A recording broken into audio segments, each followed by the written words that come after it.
So this morning, the first two things that we did is I had a meeting with the Republican House and Senate leadership. We sat in the room next door. We talked about the budget. We talked about working together, and that they were willing to work with us, and I'm willing to work with them. We're changing the tone. We're going to be working together. They have some ideas. We have some ideas as well, and that we're going to be working on moving this process forward. One of the things that we see is this is not all going to happen tomorrow. It's going to take some time. That's the normal legislative process, as we all know. But I wanted them to know that I'm committed to working with them. And they were very gracious in being willing to work with us. And I think there are some great opportunities for us. The second meeting was with the Democratic leadership. And so we had the entire leadership of the House and Senate on the Democratic side. We sat here and we visited for about a half hour. And I asked them about their ideas on things like school finance. They asked me ideas as well.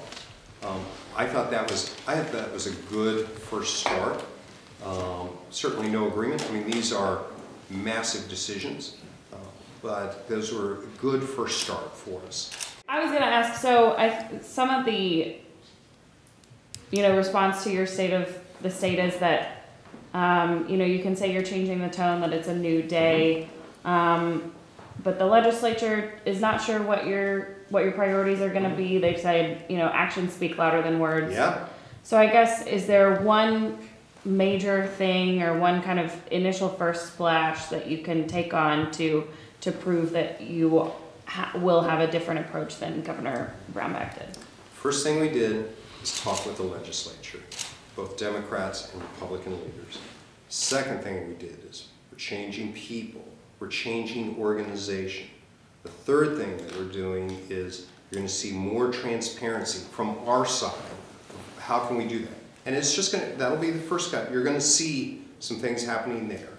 I think in the first week, that's a lot. Actually, for me, the best politics in this is do your job. And that's what we're going to do. We're going to focus on that. If we focus on governing and getting solutions, and I can't solve every problem, but if we focus on solutions, then I think the other things become easier.